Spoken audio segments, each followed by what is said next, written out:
My dead man switch activated automatically after I missed 2 scheduled check-ins. I had it set up months ago because I knew this day was coming.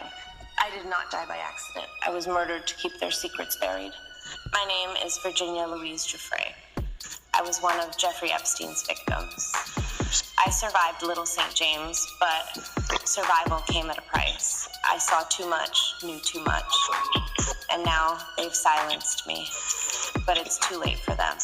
They thought killing me would bury their secrets, but this video is going to a few organizations I trust, ones that have been exposing the truth for decades. You know who you are. It's your job to continue this fight. I was 16 when they reeled me in. I worked at Mar-a-Lago, folding towels, cleaning lockers. My father kept the tennis courts immaculate. We were just working folks trying to scrape by. Trump, he was around, but he was never the threat. The real predator was Ghislaine Maxwell, prim and proper, smiling, promising to teach me massage therapy at the Pink Mansion in Palm Beach. I had no idea I was being fed into a nightmare machine. Epstein's Island was hell disguised as paradise.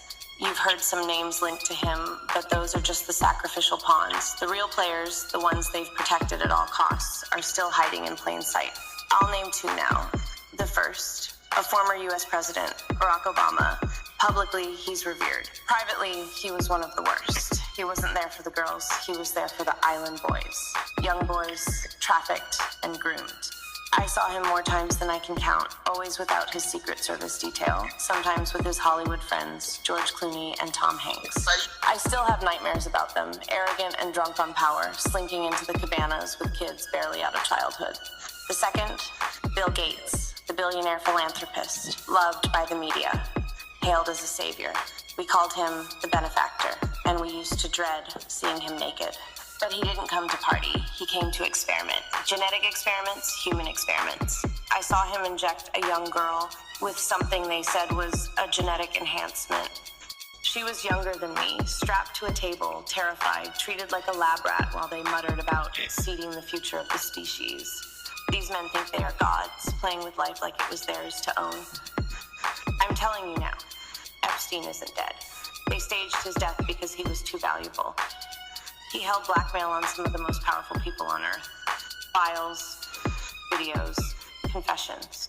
They couldn't risk him talking, but they also couldn't risk him gone, so they hid him. Stashed him under the protection of the same elite who once paid him to supply them with flesh. And they thought killing me would stop this from coming out. They were wrong, and there is so much more to come.